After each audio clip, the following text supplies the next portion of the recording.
ប្រគួរគិតឡើងវិញអ្នកជំនាញថាប្រគួរតែអង្គុយនោមប្រសើរជាងឈរនោមព្រោះជួយសម្រួលបញ្ហាសុខភាពច្រើនអ្នកជំនាញផ្នែកវិទ្យាសាស្ត្របានលើកឡើងថាការអង្គុយនោមគឺជួយបន្ធូរសាច់ដុំអាំងត្រគាកជួយលើកបញ្ហារីកធំនៃក្រពេញប្រូស្តាតនិងកាត់បន្ថយហានិភ័យនៃអនាម័យមិនល្អបានដោយនៅចក្រភពអង់គ្លេសបាននិយាយថាការនោមអង្គុយគឺជួយឲ្យបរិះអាចនោមបានល្អព្រោះតែវាជួយបន្ធូរសាច់ដុំអាំងត្រគាកនិងឆ្អឹងខ្នងជួយឲ្យដំណើរការបញ្ចេញចោលមានភាពងាយស្រួលនិងរលូនល្អតាមរបាយការណ៍ស្រាវជ្រាវមួយនៅក្នុងឆ្នាំ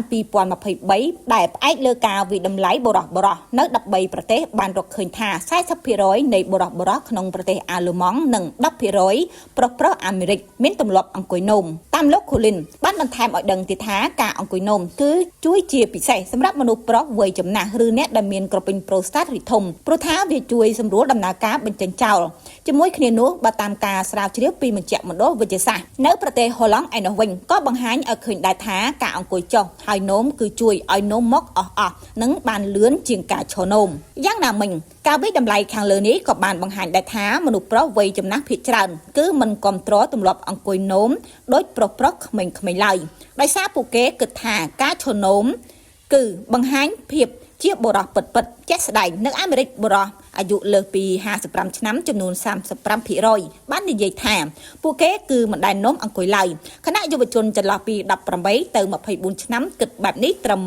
21% ដោយឡែកនៅអាល្លឺម៉ង់វិញកាលពីមុនការនោមអង្គុយគឺត្រូវគេចំអន់ថាជាមនុស្សប្រុសទន់ខ្សោយប៉ុន្តែនៅទសវត្សរ៍ថ្មីនេះផ្នត់គំនិតរបស់ពួកគេត្រូវបានផ្លាស់ប្ដូរដោយបន្ទប់ទឹកសាធារណៈជាច្រើនគឺបានលើកស្លាកស្នើឲ្យបុរសកុំឈរនោមដើម្បីរក្សាអនាម័យឲ្យបានល្អចា៎ដែលឃើញថាបងបុរសចាអាចគួរគិតឡើងវិញបានចាដែលឃើញថាអ្នកជំនាញចាថាប្រុសហ្នឹងគួរតែអង្គុយនោមចាប្រសើរជាងឈរនោមចាពីព្រោះថាវាអាចជួយសម្រួលពីបញ្ហាសុខភាពបានច្រើនចាដែលឃើញថាអ្នកជំនាញផ្នែកវិទ្យាសាស្ត្របានលើកឡើងថាការអង្គុយនោមគឺជួយបន្ធូរសាច់ដុំនៃអាងត្រគាកនិងជួយលើបញ្ហារីកធំនៃក្រពេញប្រូស្តាតនិងកាត់បន្ថយនៃហានិភ័យនៃអនាម័យមិនល្អបាននេះបើតាមរបាយការណ៍ស្រាវជ្រាវនៅក្នុងឆ្នាំ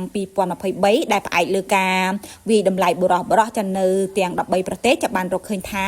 40% នៃបុរសនៅក្នុងប្រទេសអាល្លឺម៉ង់និង 10% ប្រុសនៃអាមេរិកចាប់បានទម្លាប់អង្គុយនោមនេះបើតាមលោក Collin ដដែលក៏បានបន្ថែមទៀតឲ្យដឹងផងដែរថាការអង្គុយនោមគឺជួយជាពិសេសសម្រាប់មនុស្សពេញវ័យចំណាស់ចាឬអ្នកដែលមានក្រពេញប្រូស្តាតរីកធំពីព្រោះថាវាជួយសម្រួលដំណើរការបញ្ចេញចោលជាមួយគ្នានោះផងដែរចាំតាមការស្រាវជ្រាវពីមជ្ឈមណ្ឌលវិទ្យាសាស្ត្រមួយនៅក្នុងប្រទេសហូឡង់ឯនោះវិញចាក៏បង្ហាញឲ្យឃើញដែរថាការអង្គុយចុះហើយនោមនោះគឺជួយឲ្យនោមមកអស់ចានឹងបានលឿនជាងការឈរនោមចាដែលឡែកនៅអាល្លឺម៉ង់វិញកាលពីមុនការនោមអង្គុយគឺត្រូវបានគេចំអន់ថាជាមនុស្សប្រុសទន់ខ្សោយប៉ុន្តែនៅទសវត្សរ៍ថ្មីនេះផ្នត់គំនិតរបស់ពួកគេត្រូវបានផ្លាស់ប្ដូរជាដល់បន្ទប់ទឹកសាធារណៈជាច្រើនគឺបានលើកស្លាកស្នើឲ្យបុរសចាកុំឈរនោមចាដើម្បីរក្សាអនាម័យឲ្យបានល្អដូចគ្នាផងដែរ